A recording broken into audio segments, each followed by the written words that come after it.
So I would now like to introduce our third speaker, Dr. Martin Wale, who's the President and CEO of SIMRES, Saturna Island Marine Research and Education Society. And he will be speaking on citizen science, whales, and noise pollution. Thank you. Can you hear me? Can anybody hear me? Yep. I can hear you. Oh, that's good. Okay, thank you. And I need to share my screen. I'll figure out how to do that.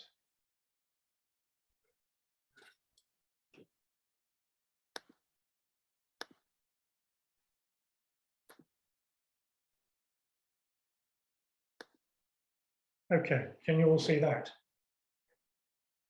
Yep. Okay, thank you very much. So I'm Martin Wale from SIMRES. SIMRES is a small non-profit charity based on Cetacean, and I'd like to acknowledge, which is where I'm speaking from, and I'd like to acknowledge the ancestral territories of the Coast and Straits Salish peoples, particularly the Sayote and Sakem nations, their pre-Confederate Douglas Treaty rights, and their asserted Aboriginal rights and title in this area.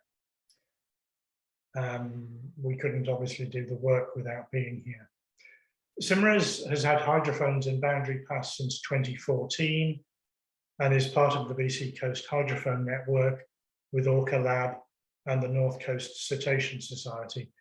And we've been widely active in cetacean research and education in collaboration with Simon Fraser University, University of Victoria, and others. What I want to talk to you about today, and I'm conscious of the time, is the work that we've done with the Saturna and now Pender Cetacean Sightings Network. SIMRES, because it's a non-profit, can't do advocacy, but we work closely with the Sighters Network, many of whom do advocacy, and that air gap serves us actually very well. These are our sightings. All the data I'm going to present is from the last sighting season. We haven't analysed the data from this year yet. So we're talking about 12 months up until March of 2020. And there are a couple of significant findings we had during that time.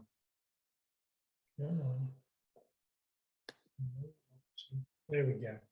So during that period, we saw whales on 183 days, and total number of killer whale and humpback sightings during that period was 417. And the methodology that we use excludes additional sightings within 90 minutes, unless we can photo confirm them as different animals. We're very pleased with the way the sighters have really stepped up to doing this work. We use high resolution photography, we use military grade laser range finders for measured distance, and we use a variety of other things. And so if a whale or a group of whales comes through, particularly past East Point on Saturna, we will get multiple sightings of them as they move past. And that means if somebody doesn't get a good photograph and we can't identify, we pick them up later on. So excluding the repeat sightings, that gives us just over 1,600 cetaceans in that area during the year, which is a higher number than we anticipated. And just to give you, I just need to get rid of this thing from Zoom because I can't see the slide captions.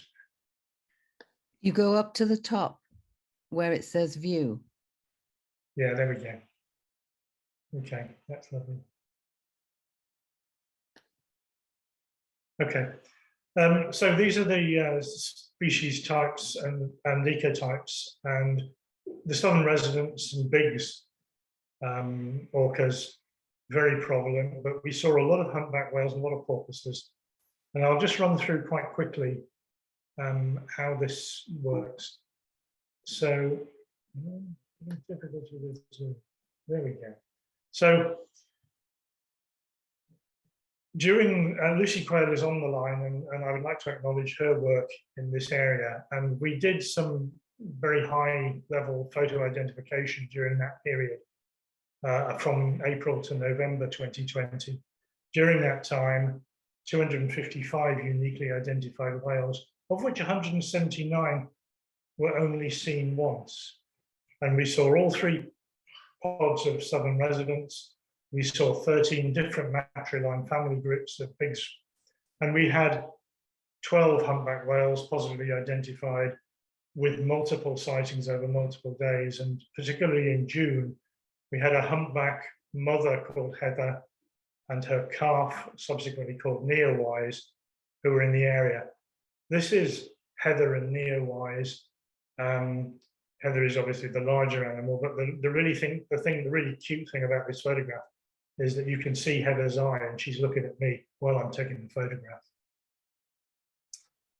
So these are southern residents. We didn't see any during the period during May, June, but then in late June, and after that they started to come back. This year has been even more pronounced.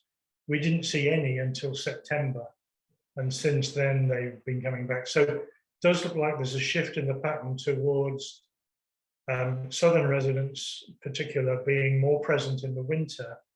And we're already talking about how we change our student projects in particular to actually have them here when the whales are here. That's a southern resident. For Biggs whales, it's much more consistent all year round. And yeah, Biggs. And for humpbacks, this is quite interesting. So the peak on the left-hand side of the slide down here is Heather and Neowise when we were around in June in particular. What happened there was the ferry strike by the Washington State Ferry at Mukilteo, and all the humpbacks disappeared pretty much for months. Now that was interesting. I also wanted to show you this because this was recorded off the north coast of Saturna, and it's quite an unusual finding. I was out there photographing one day and came across this patch of turbulent water with a bit of whale activity around there. There's clearly some humpbacks going on, and then it all went quiet, and then suddenly this erupted out of the bottom, and this is bubble net fishing. And although it's been reported in this area on a couple of occasions, I'm not aware of any other photographs of bubble net fishing in this part of the world. So, thank you for listening to me. What's missing from this picture? One of the things that I would very much appreciate and we would very much like is to have relations with the First Nations that are interested in this area so that we can understand and get input from their leadership and their perspective. We've got a lot of information about whales. We'd love to work together. How do we work together so that we can support you and each other's benefit from this? I'd like to make that offer at this meeting. Finally, I'd like to thank my collaborators, Susie Washington-Smythe, and all the sighters on Saturna and now on Pender and Maine, Lucy, Maureen, Sanjeev, who does the data, our members, volunteers, and board members, and also the students and staff of the Saturna Environmental Education Centre, SEEK. Thank you very much for listening to me.